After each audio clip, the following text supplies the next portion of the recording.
hello to my people joining me on a sunny Friday for the last day of the SBA Maine Export Week.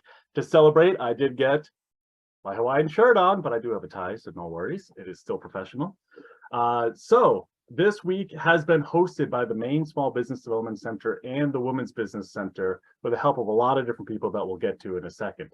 But it was a 5-day extravaganza.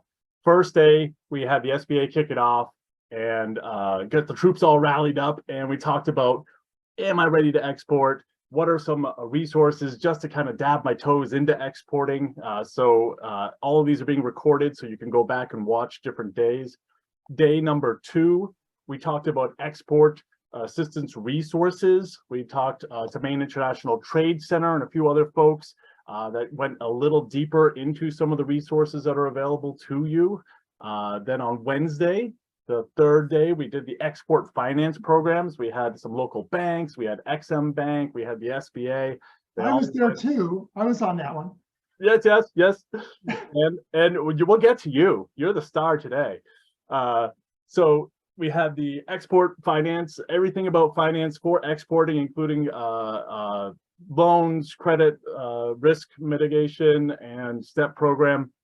Then day 4, yesterday, we had Grace from the Women's Business Center go through the export business plan. And it was great because that is where we usually have people start. Yes, we had Am I Ready in the first one that kind of gave you some resources to explore the world and kind of get your feet wet. But on day 4, we really went through that business plan and how having that international component changed it, and what questions and what you might want to look at when you're putting your plan together to decide if you want to pull the trigger or not. And then today we have, to wrap it up, a small business export panel. We have businesses that are already exporting, and they are going to give us their story, who they are, what they're doing, and how their experience has been, both the good and the bad. And as I said, when you signed up for it, I said this in previous ones, you sign up for all of them. So you had one link for all of them. We will separate the videos on YouTube, though, into the different days. So you will see 5 separate YouTube videos. We're recording it. You can subscribe to YouTube and get the videos, or if you registered for this, Kelsey's going to send that out to you later on. Kelsey's been very good about sending emails out at the beginning of the day as well to give you your link. And this is being recorded. We will have questions at the end. So if you have a good question that you think people would benefit from, and you can't wait to get it out, please feel free to put it in the chat. Kelsey just threw something in the chat, so it should have popped up on your screen so you can understand where to put those questions. And we will, again, get to that at the end. Now, if it's a very, very specific question to your company and it kind of goes into the weeds, my email is right here on the screen. So please feel free to email me directly. We can talk one-on-one offline about your specific situation. But otherwise, if you have a good question, feel free to throw it in the chat and we will get to it. As I said, we're going to have a Q&A period at the end here. So we couldn't put this whole week together without a whole bunch of help. And we're talking Women's Business Center, SBA, the XM Bank, Gorham Savings, Maine International Trade Center, the U.S. Commercial Service, Bangor Savings Bank, Navitrade, Export Tech, Jinx Productions, Northern American Kelp, Dental Lace, refillable floss, and SCORE. And of course, the Maine Small Business Development Center. So a big thank you to everyone who came together to put this on for an entire week of just export, to try to demystify exporting for small businesses. And today, we're going to kick it off with Brent Hoots. He's a trade and credit and political risk program broker, helping companies to better manage and execute their international and domestic transactions. He's a great guy, loves yoga, and we're going to kick it right off to him. Peter, thank you so much. You know, kudos to everybody who put the week on. I just think it was a great week and then really fun and a terrific opportunity for exporters to learn and see how other companies are doing things. Today is the Small Business exporters panel. And we have three really great Maine companies here that are on the panel today. Jody Bro from Dental Lace, and Maria Rhodes from North American Kelp, and also Kathleen Heron from Jinx Productions. So we'll start with just a quick introduction by each of the panelists on yourself and your company, and then we'll kind of go from there. We're gonna be conversational today and talking about a few different things. I'm very interested in these companies and how they got started in exporting and where they find their opportunities, how they manage buyers, and what the issues are that they're most concerned about. So with that, why don't we start with Jody? Would you like to start us off with Dental Lace? Although I'm going to start us off with Dental Lace a little bit because I use the product. It is a environmentally friendly, plastic-free, all-in solution for dental floss, and I floss every day, and it's a great product. So, Jody. Thank you, Brett. Yeah, I'm Jody Bro, and I started a company, Dental Lace Incorporated, and I created this plastic-free, PFAS-free dental floss because this was my floss, right? The Walmart plastic floss. And one day I looked at it and said, this is really bad. Somebody ought to change this. And so I did. I changed it to Dental Lace, which is in a glass and stainless steel container with 100% silk floss. I'm located in Cape Elizabeth, Maine, but I moved the facility to Pittsfield, Maine. So I kind of have two locations. I'm constantly traveling back and forth. But yes, I started in my home with Dental Lace, and within a year expanded to international trade. Thank you. Perfect. Great product. Really love it. So actually, let's move on to Maria. There, I see your picture. Oh, there you are, Maria. I wasn't sure I saw your video. So Maria Rhodes from North American Kelp. But before you start, I actually did a chat GPT, artificial intelligence, look into kelp earlier this week. And I just said, tell me about kelp. And it was like, boom.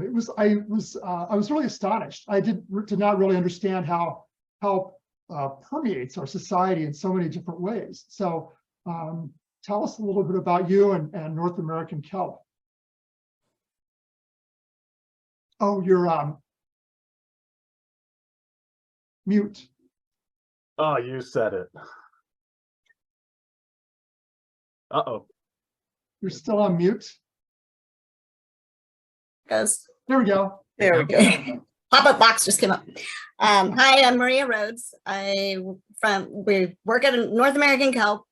Robert Morse started this company back in 1971. He was drying seaweed on his rocks out in Booth Bay as a kid and experimenting, and he now has this company, and we make animal feed and soil conditioners or fertilizer out of seaweed. And it started here locally and has grown over the years.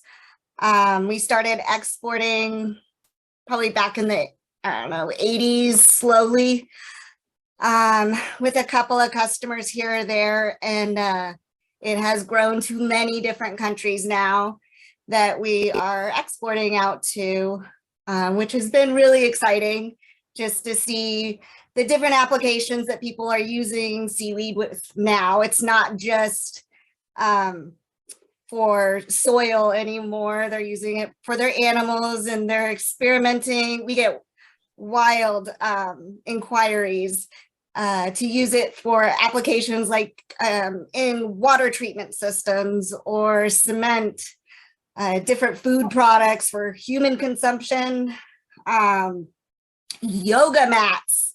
Someone called wanting to make yoga mats out of rockweed. So it's just, we have seen the seaweed market expand crazy. It's just gone wild. And there's so many different types of seaweed that is being used. we use your rockweed that you find washed up on the shore. We wild harvest on the coast of Maine. Everything is fresh. So we bring it in straight to the plant and we process it here in Waldoboro. And it goes out straight to our customers from there. And we really haven't had to do much outside of our typical marketing to get word of mouth. It's just, like I said, it's been wildfire with people wanting to put seaweed and stuff. How exciting. It's been exciting. It's been really exciting. 50 years, that's hard to imagine. So your Yeah. knowledge and expertise is great. Thank you, Maria. That's a great start on North American kelp. Kathleen?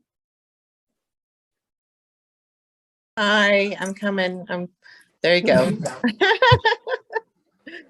Hello, everyone. I'm Kathleen O'Haron. I'm the co-founder and CEO of a production company run out of Yarmouth, Maine. We're called Jinx Productions.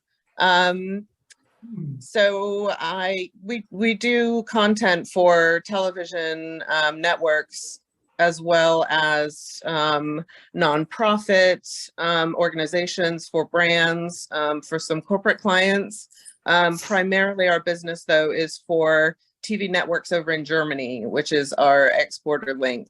I started the company in 2005 because I had been working in New York at a couple different TV networks and worked my way up the management ladder, but it took me farther and farther away from the production work that I loved so much. And we focus primarily on documentary production. So it's a very, creative and team-driven job. And I really missed that. And so I asked my husband if he was willing to, set up shop up here in Maine, and he agreed. So we took our little kids up here and sort of put the open sign outside of our room above the garage. And now we're working for a lot of different companies and different TV networks, and we're just producing this very unique, I think, documentary content, and happy as clams or as seaweed. I'm gonna mention happy as seaweed. Very good. I'm gonna mention to the audience that everybody needs to go to jinxproductions.com and take a look at their website. I really think it's fabulous. The aesthetic and the creativity. I think looking at your website starts to really convey the brilliance and the point and how powerful the things are that you do. So you should do that. Thank you so much. I appreciate you saying that. I'm struck too by that we have two companies that have a product, Bloss and Kelp. And then we have a third company that actually has intellectual property, correct? I mean, you don't box something, but it's intellectual property, which the United States is great at intellectual property. So that can be huge export, and we want to talk about that a little bit in a minute, because it's different. Intellectual property as an export has some different issues. But the next thing I wanted to do is to have everybody just comment. I know you're all exporters, but how did that initially happen for each of you? Because I have clients that tripped and fell into it accidentally. I have some clients that for growth reasons, they said, we're going to find out a way to attack those markets. And then people who've been on vacation ran into opportunities or just knew somebody. But maybe Kathleen, how did that initial opportunity come from overseas? Was that strategic, or did it present itself to you? It was just something that the very beginning of our company was, our first client was a bank in Germany, and Really? it came from our contacts when we worked at Bloomberg Television, and my husband was producing news shows for their German audience, and he built up quite a resume of interviewing some of the top CEOs around the world, but in Germany. And so he had relationships with the bank and reached out to them to see if they wanted any production work. And they were keen on it. And once we had been working for them for a little bit, then we thought, well, actually, we also really like, documentaries for TV. So we just started reaching out to German networks, letting them know that we were in the United States and that we could provide production support.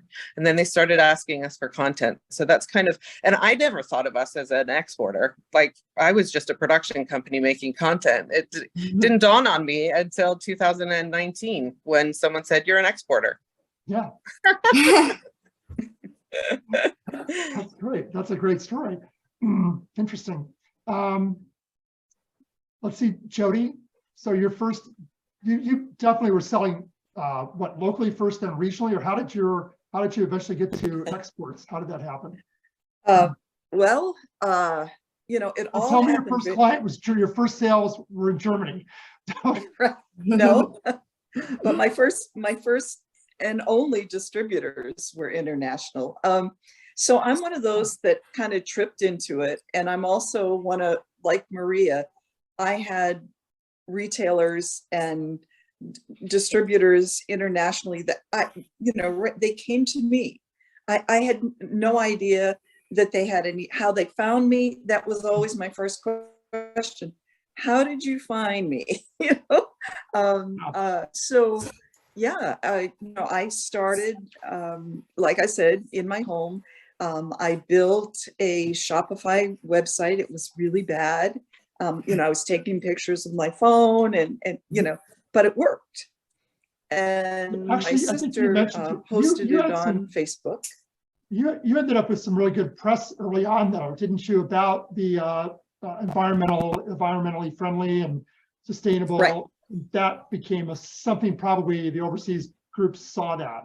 Is that probably right? That's right. So through Facebook, my sister's Facebook, it spread, and then these influencers found me. I had 4 influencers, one in Quebec, Brooklyn, New York, Berkeley, California, and New Orleans. And what I didn't know about these 4 women is that they had a huge following. In particular, Lauren Singer in Brooklyn, New York, her blog is Trash is for Tossers. And she had millions of followers and internationally. And so my first international distributor was from Australia. And she had seen me on Lauren Singer's blog. And then the next blog person that contacted me, influencers, was Chantel in Quebec. And what I've learned along the way is these countries are very advanced in their sustainability, procedures and policies. Island countries like Australia and New Zealand, they are I think they're far ahead of the United States as far as recycling and composting and all of their waste. And so they were looking for, sustainable products. And I happened to create the perfect one, right? Mine was zero waste completely, no plastic, no PFAS. So they were very excited to add Dental Lace to their line for distribution. And then it also happened with countries. I had retailers all over the world, South Africa. And fortunately, my product is not food, right? And it's not a refrigerator, right? It's easy to ship. And so with the help of the Maine International Trade Center, I was able to ship to 40 countries, and I have 7 international distributors. Well, congratulations. That's Thank you. Thanks. Maria, kelp. What in the world? How do we export kelp? How did that first start?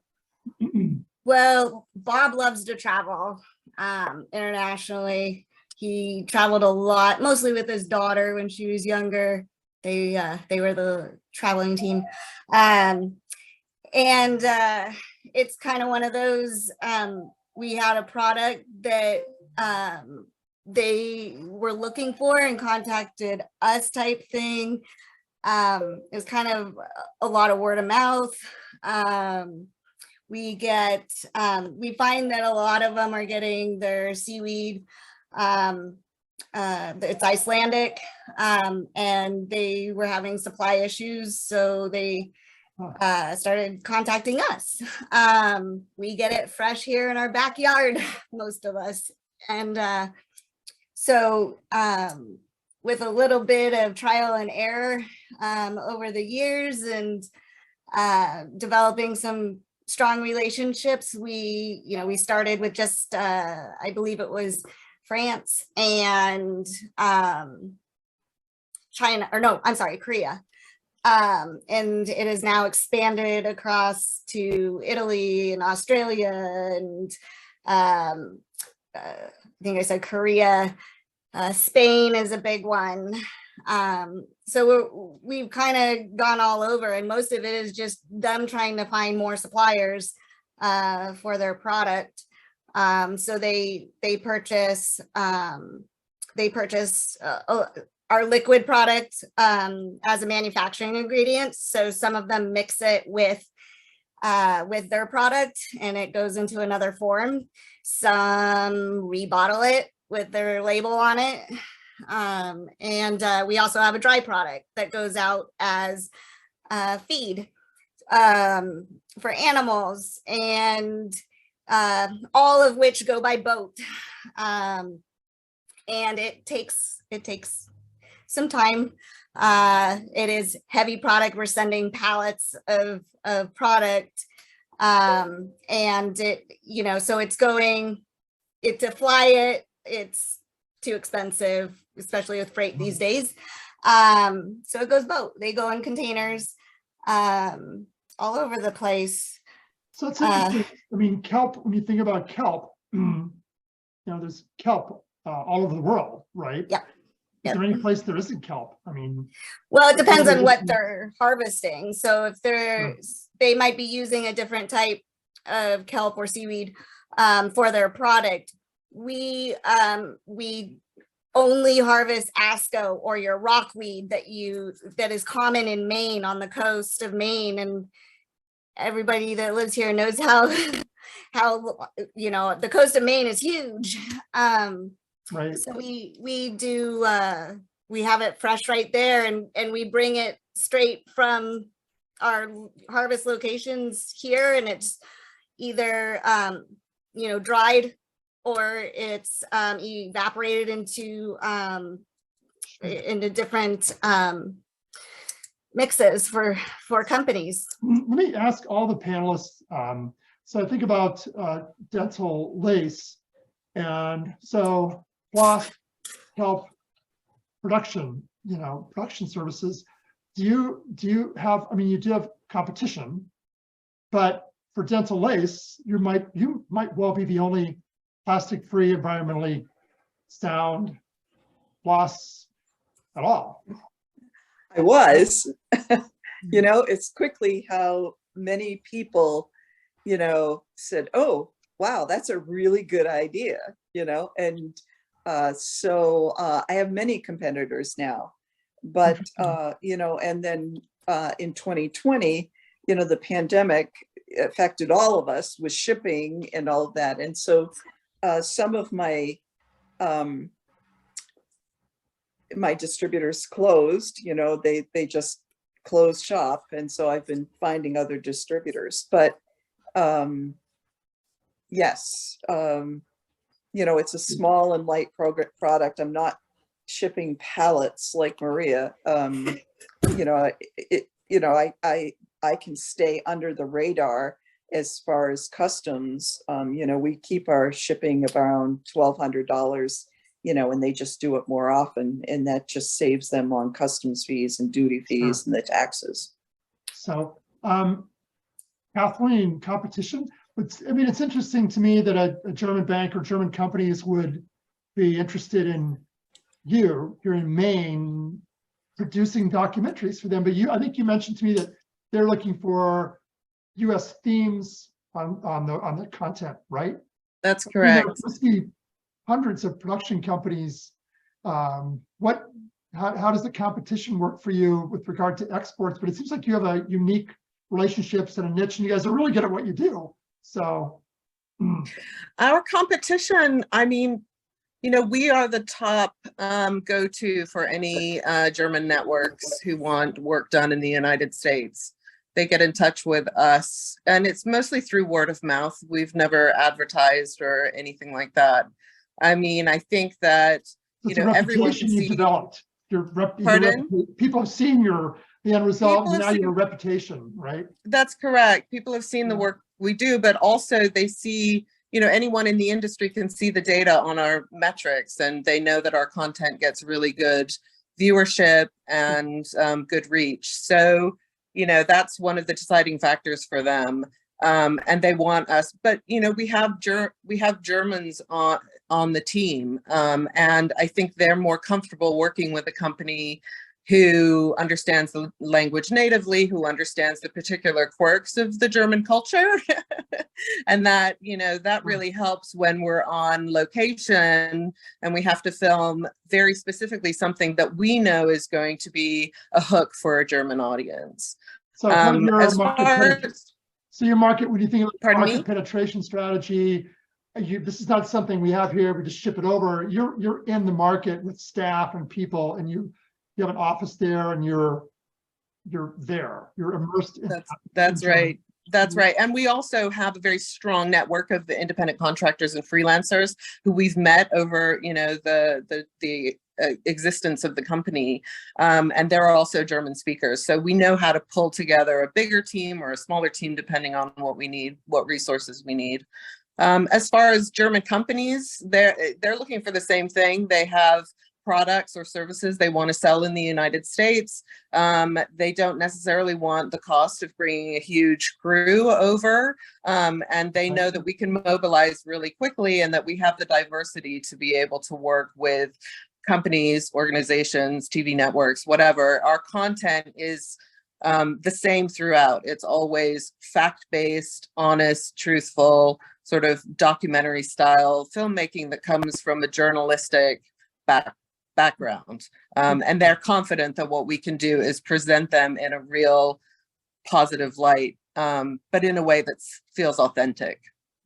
So Maria, when we talk now about overseas markets and competition for you guys, sounds like you're in, I think you said 40, no, Jody said 40 overseas markets, but North American kelp is all over the place too, globally. Are you in the pursuit of new markets, or they just come to you? And also, do you have overseas offices as a part of managing your international? You're on mute. Sorry, my phones were going off. We have overseas distributors, but not overseas offices. So depending on the area that they're selling into, a lot of them come to us through, we have various marketing entities that we use, and a lot of them are just, they're in the market for suppliers. They need more seaweed. They can't get it out there. There's a lot of issues with transport, just because of the weight factor, and you know, seaweed is a lot of water. It's a lot of water weight unless we extract it, which we do. You know, the customers that take the liquid product will extract it and make it into more of a solid, and then they'll rehydrate it once it gets where they're going. And then, but there's not much you can do when it's ground up kelp meal because it's heavy. And that's one of our biggest challenges. I think it's also one of, you know, our supplier or our distributors' challenges too, is just trying to get enough product. We have a lead time going into next year on one of our products. And and it's just wild. Everybody came out of the woodworks on wanting seaweed in their products in some way, shape, or form, and trying to find how to do that. So we have a great team of people here that work behind, the doors on the science part of it, and will help them with their custom mixes or applications. And we really have a unique company here. What we do here, it's just, I just don't know how it went on fire like this with everything. I mean, it's just crazy how many different products people want to use this for. And we're looking at expanding our own line and doing different things as we've grown. And again, it's the incredible team that I have behind us that are doing the work behind the doors here. How exciting. Really, all of you guys are in growth mode and just doing tons of business. Jody, what I'd like everybody to do, if you could, would be to kind of first to walk through like a typical transaction.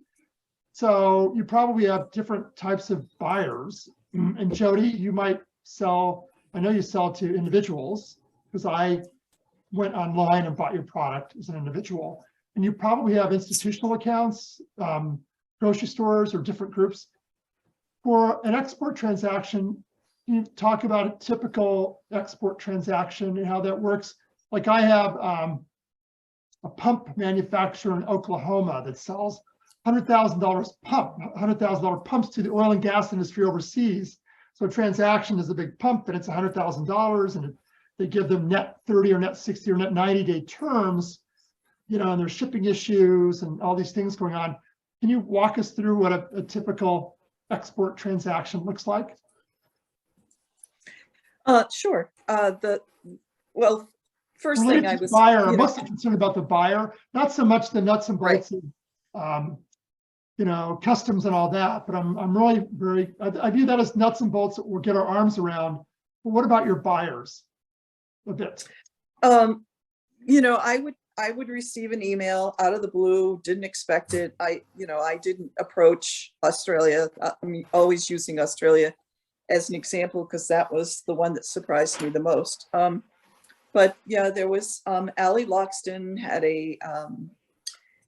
a distribution company in Australia, and she was interested in providing in my floss, as a plastic-free dental floss.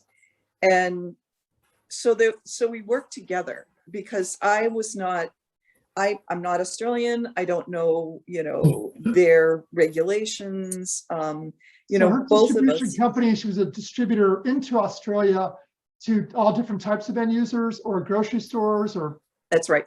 That's right. She would buy, thousands of dollars worth of our product, and then she would distribute it to retailers. Some of them were online e-commerce, but most of them were brick and mortar stores. And she was already providing product to these retailers. She just wanted to add, Sure. A dental floss. And so, but with dental floss is actually a medical device in the United States.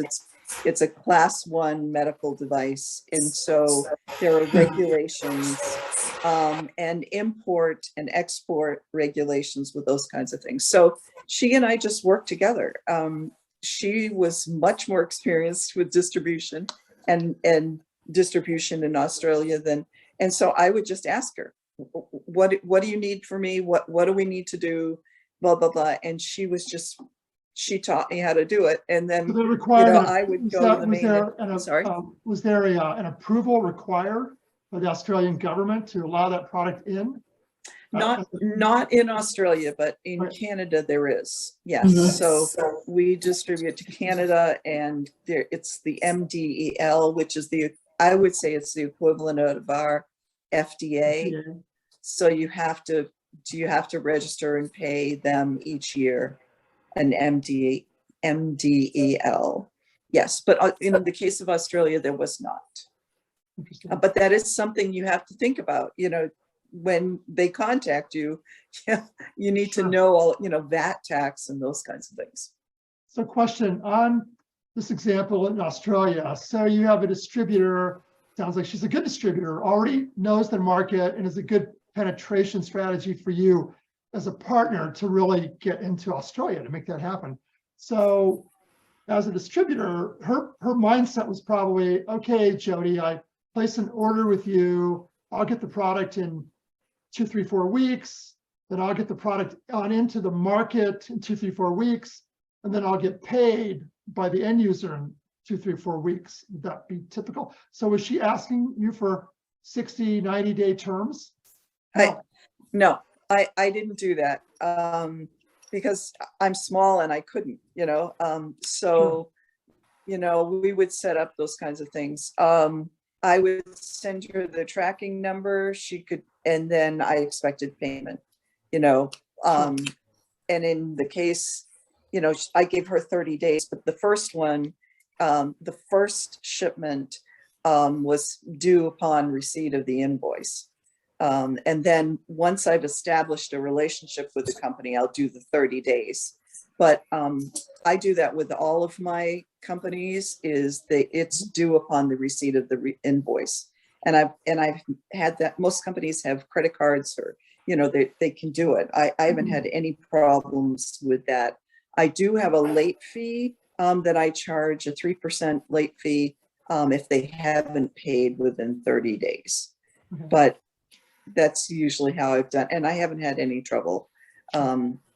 I can think of one time when, and it was actually a Canadian retailer. It wasn't one of my distributors. I never had trouble with distributors, but I had some trouble with payment with a Canadian retailer. But eventually it came through. But Sure. it was I had to wait for it and ask for it.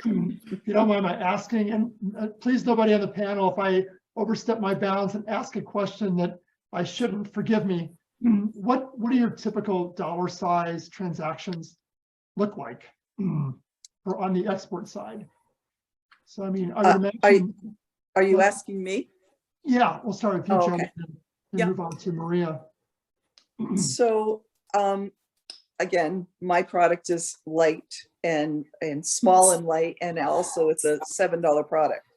And so we were able to keep our shipments under $1,200, right? So the weight and everything was $1,200, and we just do it more often. And that seemed to work well for them as far as shipping costs. And we figured out the size and everything, and then we were able to keep it under $1,200. Okay, interesting. So let's move over to Kathleen. Kathleen, are you there? I'm here. Okay, all I can see is the Jinx logo. I just have to hold my phone because my computer's not Sure. operating the way I'd like No. it to. The picture's great. We can see you. Thank you. Okay, good. That's my AV tech support right there. So I've lost track about all my questions I've been asking, but on like when you think about your buyers, again, not wanting to overstep my bounds here on asking questions, but so No, I'm happy to talk about it. sure, if you walk through like a typical German bank or something, so they've got some, or no, a network actually is what we really want. A network, they need content, they need content, they need content. They've got some theme, they call you and they say, hey, we're thinking about the cattle industry in the Western United States or something, whatever. I think about because of your website, that cow coming out of the gate.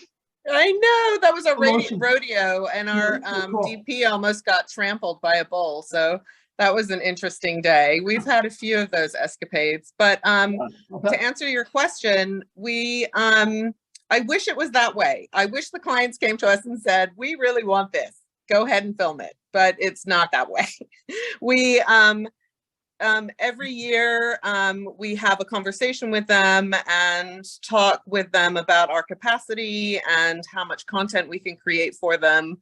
And this happens with each of the shows that we work with.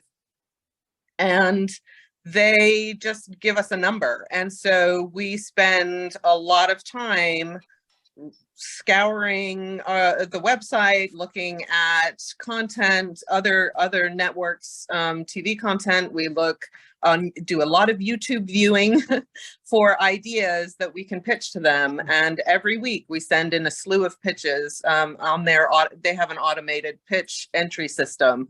So we're competing with everybody else who's putting in their pitches. The number they give you is the number of documentaries they want for the year. They say, so 10, we want 10. They talk to us well, so we do different kinds of projects. So we do short format content for them, which slots into TV shows like a morning show or like a 60 minutes type of show where they have a package that they run. So that's short format, meaning for us between 10 and 20 minutes stories. And then we also do long format documentaries, which would be an entire show.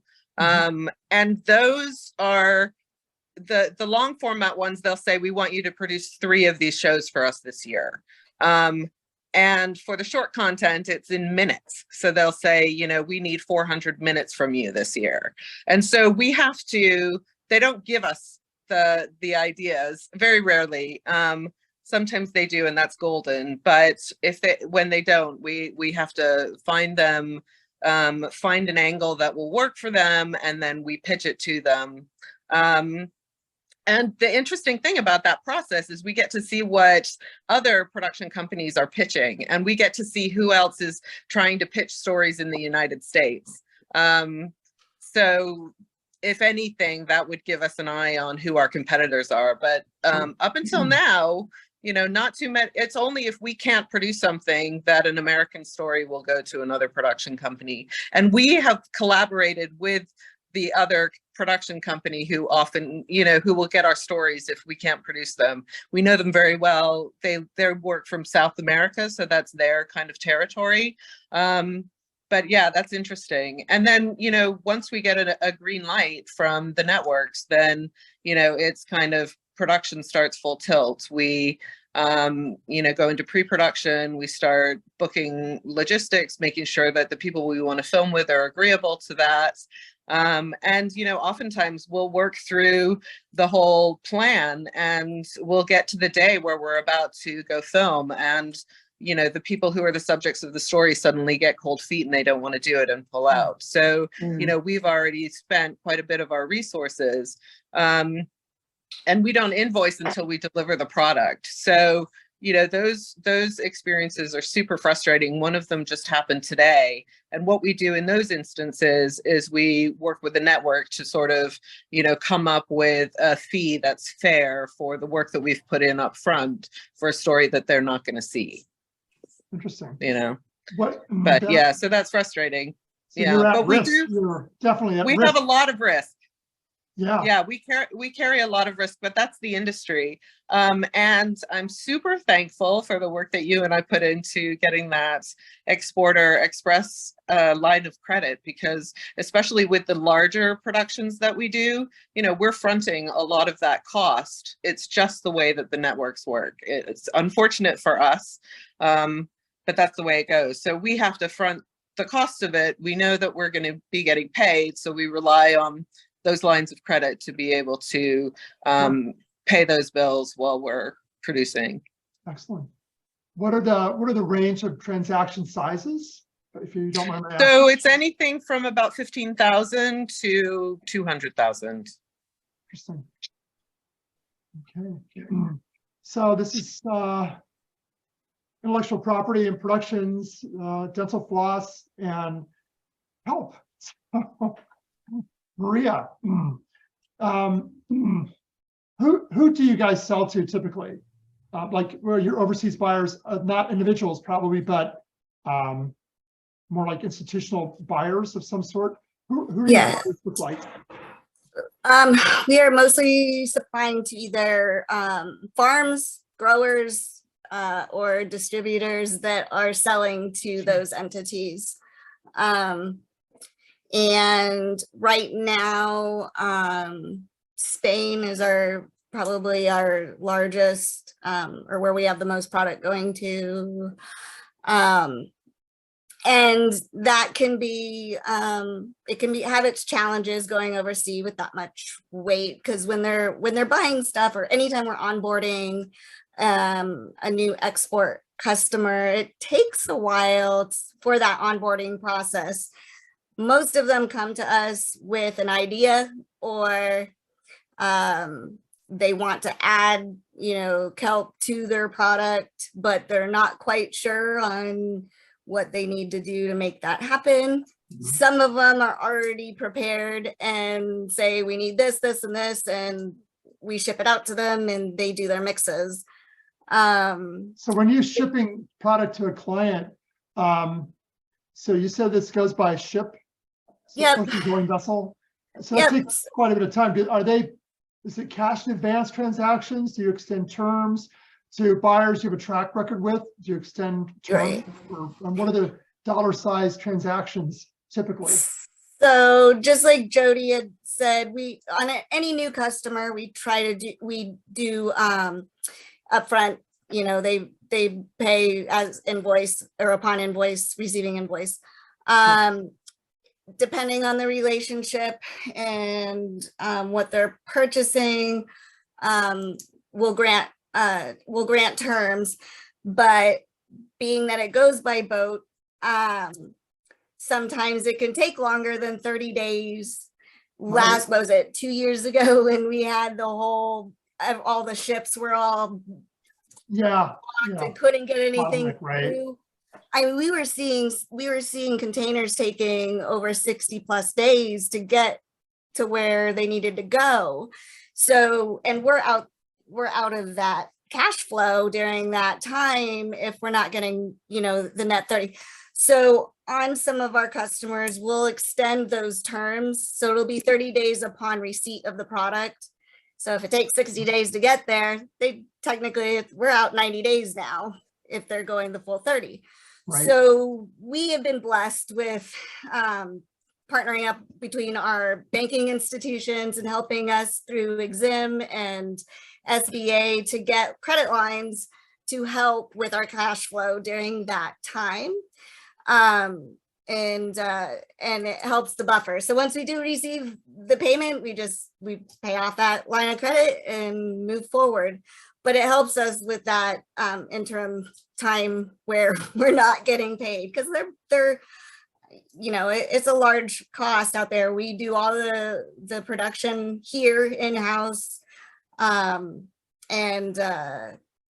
like I said, these are full containers. So 21, 22 pallets of product. Sure. So, I mean, they're large quantities. And every country is different, it seems, on what customs, what they want. And we've had to use, MITC has helped us a lot, or World, and a lot of our customers too, they know what they're doing. They've imported from the US before, so they'll help us along too if it's a country that we haven't imported to, or they're new. So we've really been blessed in that aspect of it. Do any of my panelists have any non-payment situations or disasters and things that went really bad with an overseas buyer? Other than shipping, the shipping it's just, once it goes out the door, you're always like, oh, please. Where is it? Where is it? And there have been times when we did lose a shipment got lost. We so it's filing a claim and, tracking it down. And I used Seiko. I used, Mike, what's Mike's last name, Jim? Anyway, a broker helped me, find it, and also, got it back, but I also got my money back too. So good deal. But no non-payment situations. So shipping product, but it sounds like you've managed that well. North American kelp, any situations where you ship product and not We kelp? use Exim. We set up policies through Exim and for the insurance, and our coverage will cover 90% of the invoiced amount. Sure. So that's a huge safety factor for us. And we use it on the majority of our exports. If we give them terms, we're using Exim. If they're Fantastic. cash payment, not necessarily, because our insurance covers the product anyways, but if it were to get, lost, but as far as non-payment, we use Exim anytime we give terms, just Perfect. for that Great extra strategy. help. So Kathleen, any disasters?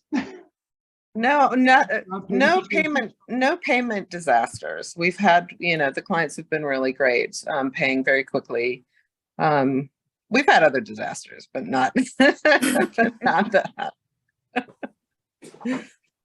I will say you have to take some time, word of mouth and whatnot, but I get emails, texts from people wanting my product, whatnot, and they're just scams. They look, their websites look legitimate. They look like a legitimate company, I don't know. I did find that the Maine International Trade Center has a list of, people, companies, these scammers, there's, to watch out for. And I Right. think that's how I've avoided some of them. I guess I also use that old term, if it sounds too good to be true, Probably is. it's not. Exactly. But Jody, you on have to that go note, about it carefully. what you just mentioned, and I'll mention this to the other panelists and the audience as well. In that situation, actually, overseas credit reports are available and fast. You can get a credit report on an overseas buyer in 2 to 3 days now. Those used to be very expensive, like 10, 15 years ago. Those costs have come down dramatically. Like for $100, $150, you can get a report in 3 or 4 days that's substantial on an overseas buyer. Just a quick look, you'll say, yeah, we're okay, or like, no, we're not okay, So just for the audience to be aware that there's information available to help with that issue. And Exim Bank is actually a really great solution for most small companies too, for any export, because I don't have clients that are really very good, honestly, at understanding when they should not do something. We really want to make that sale, we really want to do this, but sometimes we really shouldn't if you're partnered. So Maria, you're partnered with Exim Bank. So on that day when you've got $100,000 opportunity, you send it to Exim Bank and they come back and they say, yeah, you're good. On the day that Exim Bank comes back to you, Maria, and they say, no, we're not going to cover that, that begs the question, why would you, right? Yeah. They're a global player. If they say no, you've just dodged a bullet, so you shouldn't. Yep. No, it's a great way as far as another credit check backing, because anytime we onboard a customer, and if we are going to have a policy on them, they do the credit check for us and the background check to make sure that they are a decent entity, that they are going to pay on time. Right. And we just pay them the fee. Then they also act like our collectors in a way, and we haven't had to utilize that part of the service, thankfully, so far. We've tried to really get to know our customers before we're extending those terms. We do get those calls that are really exciting, big calls, and we're like, whoa, that'd be awesome if we got that right now. But then we have to kind of pump the brakes a little bit and go, okay, we still have a whole list of people that we're helping, and that's gonna eat us up. So it's kind of, we're at that stage of growth where we do have a lot of inquiries coming for these huge orders, but there is risk. There is a lot that goes into it. And there is a lot of spam, like Jody said. We get emails, spam emails all the time that look like they're legitimate companies. They want to pay cash up front they want you to take a credit card for payment. That's right. and they're willing to pay up front once that product is sent or whatever. And it's just, and they're scams. So we always look at those export inquiries as, is this a real one or is it not? And doing our Now background more than ever, the scams are amazing. We all get emails every day that like, wow, that looks like that's from my bank and it's not from my bank. It's like, and it looks so real. Yes. So Yep. very frustrating. You know, you're alluding to, I have another question now for the panelists managing your pipeline. So I'm going to put this into Kathleen, because I think about your business model as long lead time for production. So you've got a pipeline, you need to fill the pipeline and then perform, and fill the pipeline and perform. But you need, so it's like, what is a lead time for you? Are you always overbooked, and how does the pipeline work for you as far as business goes? So, yeah, we generally, a short format documentary will take us a month from the time that we pitch it until the time that we deliver it, if we're lucky. So we can sort of plan the calendar that way. We try to use as many in-house resources as we can. So we first put our schedule together based on that. And then if we need to supplement with freelancers or independent contractors, we'll do that and have simultaneous productions. And we have capacity for that.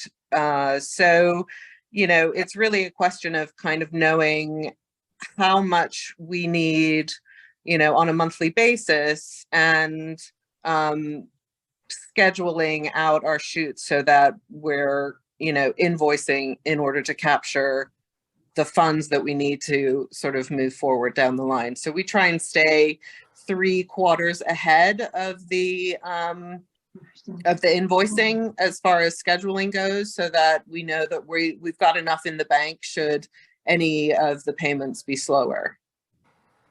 Interesting. For us, scheduling is linked entirely towards the bank account.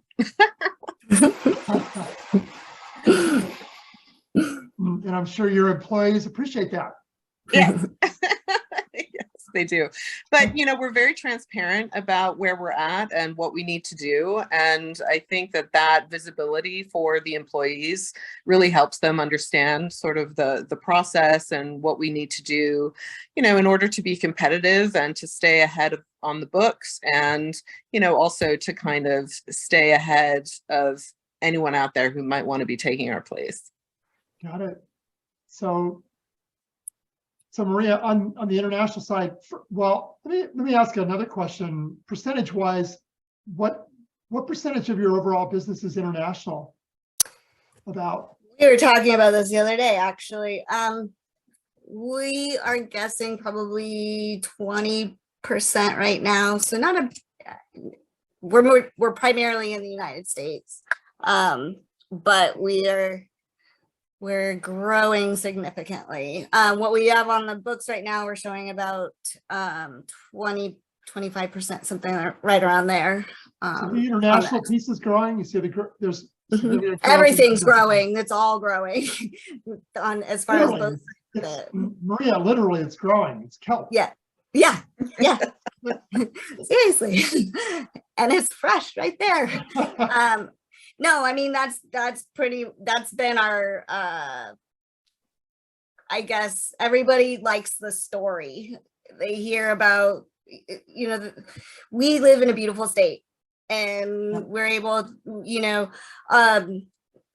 we're able to provide a product that is healthy, has all sorts of hidden nutrients in there. And the sea is just, you know, it's just an abundant source for our main supply of what we have to use to make a product.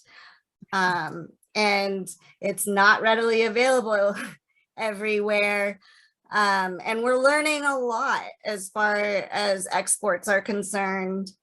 We try to tread carefully through those waters, just because every country is different. And but as far as growth on our exports. We are working on a couple of new ones that should bring that number up. It's just they take a long time to onboard and try to finalize all those Sure. little details. Yeah. Jody, what percent of your business is export about? In 2019, 2021, I would have said 30% of our business was international. It has dropped in 2022 and 2023. 2023, we had an international distributor in Norway and Sweden. Both of them went out of business. And I am seeking, if anyone can help me, distributors in those two countries. So probably now it's 20%. I'm not really sure of that number, but it's dropped. They were doing significant business. The Scandinavian countries we have found are very interested in sustainable plastic-free products. Maria, something I just wanted to mention too, I think that the draw to Maine is that you also have probably healthy, clean seaweed, kelp. Yeah, You know, our ocean here is clean compared to other countries that I think that you're probably exporting to. Yep. No, you're absolutely right on that level. Absolutely. We're very lucky. I hope it stays that way. I know. I agree. We use practices to help with that sustainability on our harvest areas. We've been harvesting the same beds for the last 50 years. And we use mechanical harvesters. So we're not taking the entire plant. We're leaving at least a 16-inch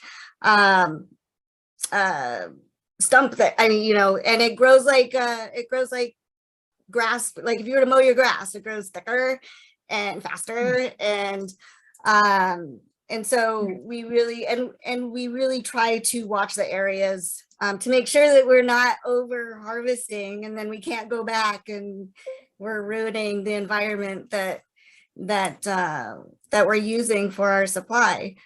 So we really focus on the sustainability of those areas and our practices for harvesting. So I'm looking at the clock, and in about 10 minutes from now, we're going to open things up for questions to the audience. But could each of you as panelists give a quick comment about kind of your thoughts on where you are with international and what you're looking forward to in the future, or where you think it's headed for you as a part of your business, and just your quick thoughts. Kathleen, why don't we start with you? So it seems like Germany, but I'm not quite clear on that. Are you in other countries also, or are you just really hammering away at Germany? We're hammering away at Germany. Yeah. Sure. Yeah, because it's pretty deep there. And I don't really understand the landscape of, say, TV in China or Japan or Australia or whatever. You know, it's a very different, every country has such a different culture that it would be hard for us to say that we're experts for an Italian audience, for example. Yeah, I'm not sure that we do everything we can for German TV. If another network calls us, or if another production company over in Germany calls us to produce something for them that they don't really want to do, then, you know, we're always open for business for them. I think my primary growth is going to be in American markets, and I would basically, because I want to be able to really have access to English speaking production staff. That's been very difficult for us, especially over the pandemic, to staff enough German speakers who are fluent in the production part, but also know our clients very well. So yeah, I think my expansion and my growth areas for growth are going to be sort of stateside. Very good. But we're, you know, we export is about 70% of our business. So, that's not Wow, going away. it's not. Yeah, it's not going away anytime soon. I just want to beef up, and I want to stay at that level. I don't want that to decrease. But I am aware that if we want to grow more, it's going to be easier for us to do that if we're dealing with English speaking. Sure. Very good. Jody, the future for you. By the way, have you talked to Jeff Porter, obviously about maybe the Gold Key program? And do you know Jeff Porter, I presume? The name's familiar. The program you just mentioned is not. Oh, okay. You should.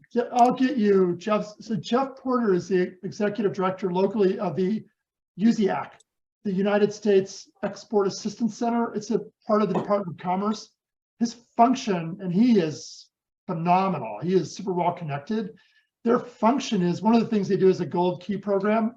It's where they'll sit and work with you, and then they'll focus on a market and find distributors and help you find a solution in the market. Oh, wow. So you definitely gotta, Please do. yeah, you definitely need to talk to Jeff. It's a really great resource. But the future for you, and what's interesting. Yeah. So I definitely want to get back into Norway and Sweden, where I'm on a mission to eliminate harmful plastic dental floss. I want to get in any place that, is interested. I also the competition, I've got to stay ahead of them.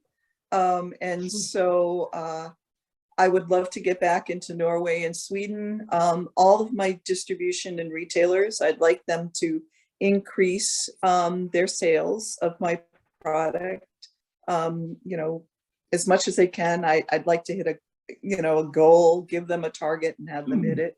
So you're scalable, you're able to ramp up production. So you're able to do that. Yeah. We've got a facility and I have people just waiting for me to hire them. They're excited for us. Also, I think we'll expand with Amazon and take advantage of their fulfillment by Amazon internationally. They now, we list on the American site, but they sell to other countries.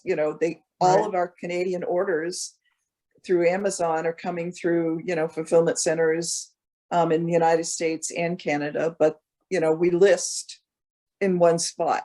And so I'd like to expand there internationally, only because, we understand Amazon, or we're beginning to. We've done it for a while now. We understand it's difficult and expensive, but it would be a way for us to expand to other countries. So that's probably another way we'll do it as well. All right, super. And Maria, it just sounds like there are just continual supply problems for buyers globally on kelp. So you guys are in a good position. We can't get it in fast enough. We find a lot of our exports are seasonal. So depending on, they're selling to farms. We get our peak business for liquid orders are usually the fall and spring, and they'll slow down summer and winter time. The dry line orders, so like our kelp meal and our soil conditioners, the dried kelp, that's it. It goes year round. We can't get enough of it. We can't make enough of it fast enough for the orders that are coming in. So we're trying to add, more boats and find harvesters and bring in more seaweed so that, we can continue that growth. I don't think Bob ever imagined where we would be where we're at, when he started this back in the 70s. 50 years ago. Yeah, I bet he did. Yeah. So he's really enjoyed watching all of this, and now he's got a whole team of people that they're just amazing, and we all work together to try to maneuver through these, when we have challenges or bottlenecks anywhere with it. But we're doing everything from start to finish, from, bringing it in here, harvesting it and sending it out. So Well, it's pretty awesome. this is so fun to talk to all three of you. Great companies. You guys are all very unique and very interesting in so many ways. So this has been fun. Let me ask you all as panelists if you have anything you want to talk about or share, or any tips or recommendations. Let me ask you first question. Has international been great? Are you guys thrilled that you're doing international? Is it like, it's a hassle, but we're going to do it? Or how do you emotionally feel about it? If it's 70% of your market, Kathleen, you got to love it. Right. Yes, I do love it. And, they're very reliable. We know all of our clients very well. They appreciate us. So, I mean, it's kind of the golden ticket, and I would not want to disrupt that at all. I would say to anyone who's a business owner and they're thinking about heading into an export market, I would say, really rely on the help that is out there for you through the SBGC or, SBA, through any of the Maine International Trade Center, right? MITSI, exactly. Like I would have really been flailing if I hadn't have had, close relationships. SCORE also is really helpful.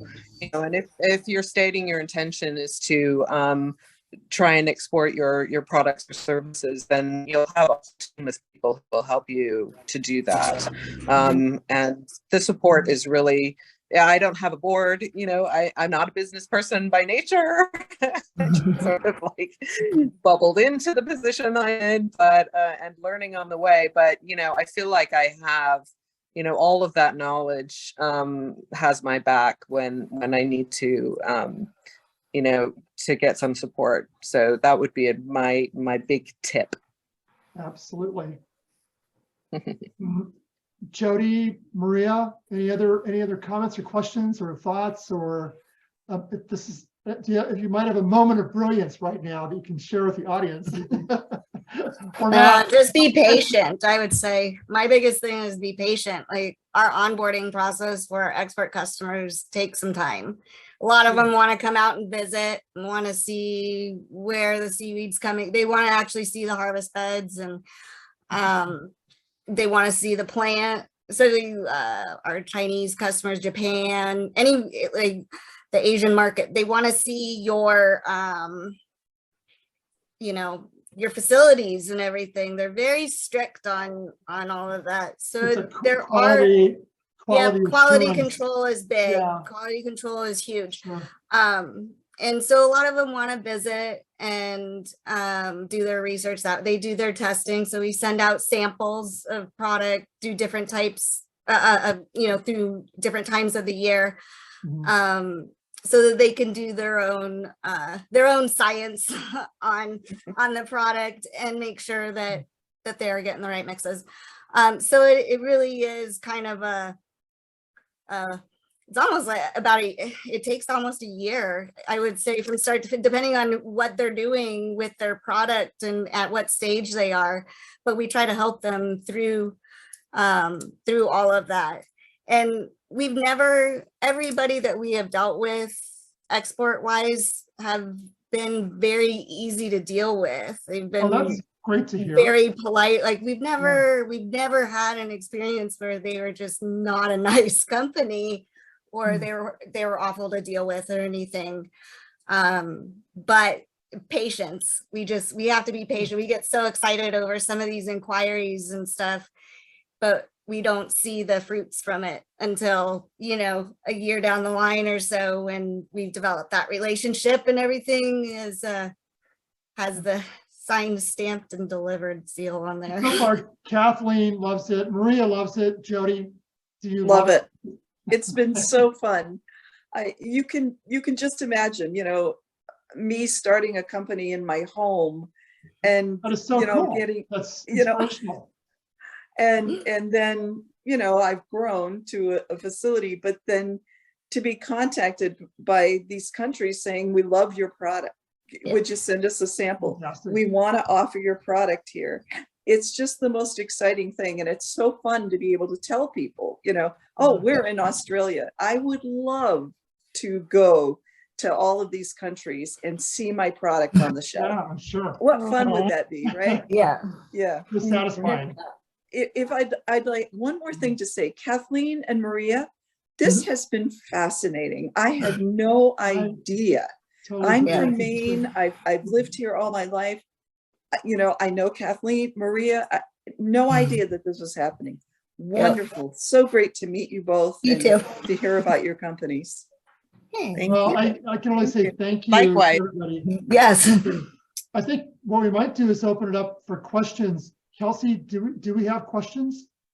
We haven't gotten any questions yet. We have, I appreciate Brad Curry and Zaina Turk have been answering in relation to what people have been saying. They've been adding a little bit of information, but there aren't any questions yet. So if anybody has anything, you can stick those in the chat.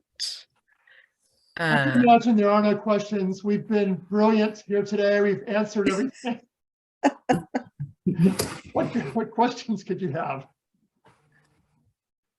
One good question we like to ask is, what is like the next thing that everyone should do when they get off this call? So if they are interested in anything they've heard, what's one step they could take today that could get them on their way out of the country? Well, Jody is making a call to the United States Export Assistance Center. And they're going to immediately get help from Jeff Porter, and he's going to solve your problem. So Yeah. Great. that's one thing. That would be great.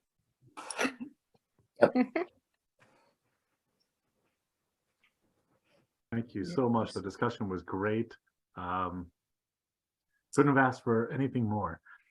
Thank you so much, everybody. This is so fun and wonderful to get to know you all. So congratulations again on your successes. Thank you.